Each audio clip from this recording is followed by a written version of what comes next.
সরকার যেদিকে থাকে সেদিক তো জিতে। কিভাবে জিতবে? ভোট সরকার দিবে না ভোটাররা দিবে? স্যার কিন্তু এই ভোটটা নিয়ে অনেকবার অনেক পদের কথা বলছেন। কখনো বলছেন আমি 11 তারিখেও না, 13 তারিখেও না, 12 তারিখেই নির্বাচন হবে। নির্বাচনটা হয়ে গেল। নির্বাচন হয়ে যাওয়ার পর সংসদ সদস্য হইল। একই সময়ে কিন্তু অলিখিতভাবে আপনি গণভোট যেহেতু আনছেন, তাইলে এরা গণপরিষদের লোক হয়। হ্যাঁ, ন্যাচারালি।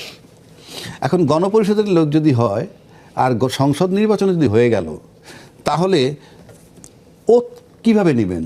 প্যারালাল একই সাথে দুইটা, তা আমি গণপরিষদের সদস্য হিসাবে এবং সংসদ সদস্য হিসাবে? নিশ্চয়ই না। আমি জানি না, এই জটিলতাটা কিন্তু আসবে। যদি ধরে নিলাম সংসদ সদস্য হিসেবে নিল, তাহলে কেউ প্রধানমন্ত্রী হবে? হ্যাঁ, তা তো হবেই। প্রধানমন্ত্রী যদি হয়ে যান, সেই প্রধানমন্ত্রী চলবে কি হিসাবে? কোন সংবিধান দিয়ে চলবে? মানে যে সংবিধান চালু আছে সেই সংবিধান চালু নাই তো। কেন আমি বলি, আমরা একাডেমিক, মানে এখানে লড়াই করতে আসিনি। তো কেউ যদি কোর্টে যায় গিয়ে বলে কোন সংবিধান চালু আছে, আমি সেটাই বলতেছি। ধরেন যে সংবিধানটা আছে আমরা বলতেছি, ওটাই তো ইনফ্যাক্ট 90 দিনের মধ্যে নির্বাচন করার কথা, সংসদ ভেঙে যাওয়ার। এই যুক্তি আপনি জায়গায় দিছি দিয়েছেন। আমরা আজকে একাডেমিক ডিসকাশন, মানে আমরা ডিবেট করে ফালাই দিতে চাই না। না হইলে সংবিধানের অনেক আইনকে লঙ্ঘন করা হয়েছে, আবার অনেক জায়গাতে সংবিধানের আইনকে ব্যবহার করা হয়েছে। সেটাই বলতেছি না, যেটা ব্যবহার হয় সেটা হলো কি, যে পার্টটা সচল সেটা তো আপনি করতেই পারেন, কিন্তু যে পার্টটা অচল, এই যে 90 দিন অচল তো তারা ইচ্ছাকৃতভাবে করে, অচল ছিল না। না যেই কেউ তো অচল করে না, অচল তো হয়ে গেছে।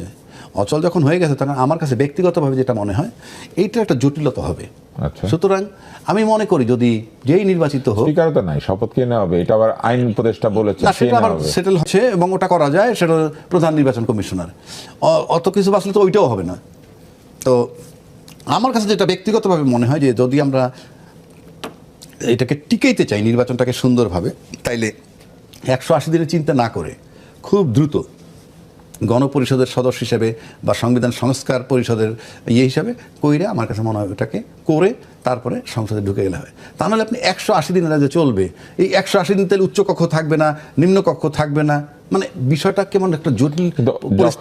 যে অটোমেটিক এই সংবিধান চালু হয়ে যাবে বলা হয়েছে, তখনও তো উচ্চকক্ষ আসলে থাকছে না। অটোমেটিক কোন সংবিধানটা চালু হবে? আমার প্রশ্ন তো ওইখানে। ওই যে জুলাই সনদ, যেটা কি যুক্ত হয়ে যাবে আগের সংবিধানের সঙ্গে, নিজে নিজে হেঁটে হেঁটে পাপা। না, জুলাই ঘোষণাপত্র, যেটা গণভোটটা যদি হয়ে যায়, তাহলে তো হবেই। সরকার যেটা থাকে সেটা আমি তো এইভাবে বলতে পারি না রে ভাই। আমি আই এম নট এক্সপেরিয়েন্সড। বাংলার ইতিহাসে সরকার কাউকে পক্ষ নিয়েছে, না, গণভোটটা তো সরকারের না। ইনফ্যাক্ট সরকার তো প্রচার করবে। আমার বিবেচনায় তার এটা, কারণ যেহেতু সরকার তো হ্যাঁ পক্ষে, তাহলে হ্যাঁ তো জিতবে। হ্যাঁ যদি, কেন আমি বলি হ্যাঁ পক্ষে কেন? যেনই হোক, সরকার যেদিকে থাকে তো জিতে। কিভাবে জিতবে? ভোট সরকার না ভোটাররা দিবে?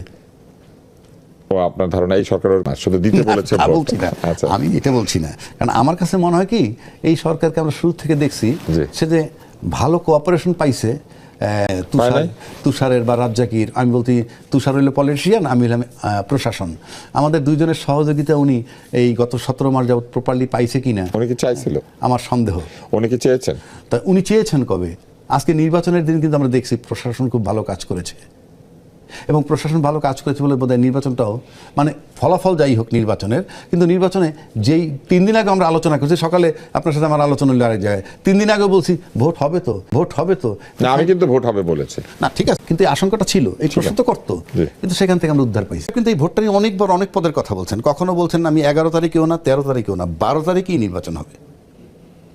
এবং এই 12তে যখন কনফার্ম হয়ে গেছে, একেবারে নিশ্চিত, একটা সময় তো সেনাপ্রধান বলছিল কয়েকদিন আগে, মিটিং কইরা যে খুব কঠিনভাবে আমরা এটারে নিয়ন্ত্রণ করব, এসব বলছে। তো আমার কাছে মনে হয় যখন চূড়ান্ত হয়েছে যে ইউনূস সাহেব চলে যাবে, যেহেতু ইউনূস সাহেব চলে যাবে, এবং এইটা আমি আরও একটু রিপিট, চলে যাবে, কোথায় চলে যাবেন উনি সেটা পরের। ইউনূস সাহেব কিন্তু বলছিল একটা কি সর্বশ্রেষ্ঠ নির্বাচন উপহার দিবে। আমি কিন্তু টিভিতে বলছিলাম উনি সবচেয়ে নিকৃষ্ট নির্বাচন দিবেন, এটা আমি বলছিলাম। কেন বলছিলাম? প্রশাসনের করুণ দশা দেখে, অর্থাৎ প্রশাসনের সমন্বয় নাই, সেটা দেখে তার আলোকে আমি বলছি। কিন্তু আজকে আমার কাছে মনে হয় যে না, ইউনূস সাহেব দূরদর্শী। অর্থাৎ আমার কথা, আমি ওনাকে চিনতে পারি নাই, আমি আমার কথা বলছি এই কারণে যে উনি কোন অ্যাঙ্গেলে কী হিসাব করে বলছেন। উনি জানতেন যে ওনাকে পছন্দ করে না, ওনাকে কোঅপারেট করে না, ওনাকে এই টিভি মাধ্যম, মানে উনি যে আইসের জন্য নির্বাচনটা ভালোভাবে করে দিলেন। না, সেটা না, উনি চলে যাবে নিশ্চিত হওয়ার পর প্রশাসন কোঅপারেট করছে। হ্যাঁ, যে প্রশাসন কোঅপারেট করছে এবং সে কমফোর্টেবল, মানে নির্বাচনটাকে কমফোর্টেবল করছে। তা না হইলে এই প্রশাসন যে অবস্থায় আমরা আলোচনা করছি তাতে নির্বাচনটাকে এত স্মুথলি শেষ করতে পারলে বাকি 17 মাস তো আরও স্মুথলি হইতে পারতো। ওই অ্যাঙ্গেলে বলছি যে না, তাহলে ইউনূস সাহেবের হিসাব নিকাশ ঠিক আছে যে উনি যে চলে যাবেন এবং উনি চলে যাওয়াটা সবাই অ্যাকসেপ্ট করতেছে, এবং যেহেতু চ্যালেঞ্জ করছেন যে একটা ভালো নির্বাচন দিয়ে যাবেন, তাই নির্বাচনটাকে বিতর্কের ঊর্ধ্বে রেখে একটা ভালো নির্বাচন উনি করতে পেরেছেন। ইনফ্যাক্ট ওনার কৃতিত্ব কিন্তু আমার কাছে উনি তো মনে হয়- করতে পারলেন না। করলো তো প্রশাসন। হ্যাঁ, ওনার আপনি বললেন উনি হ্যাঁ, যাবে হ্যাঁ, নিশ্চিত হ্যাঁ, হওয়ার পরে। এখানেও আমার কাছে মনে হয় যে ওনার কৃতিত্ব তো কারো নাই। যাওয়া এত আনন্দের আবার হতে পারে। হ্যাঁ, আমার কাছে মনে হয় যে মানে প্রশাসনের কৃতিত্ব এটা, আমার ইউনূস সাহেবের কৃতিত্ব নেই। যদি ওনার কৃতিত্ব থাকে তাহলে পিছের 17 মাস যে বিষয়গুলো আমরা যেভাবে দেখছি ওগুলা ঘটতো না, এরকম স্মুথলি যাইতো। কেন করে নাই? ভাবছে প্রশাসন যদি স্মুথলি তার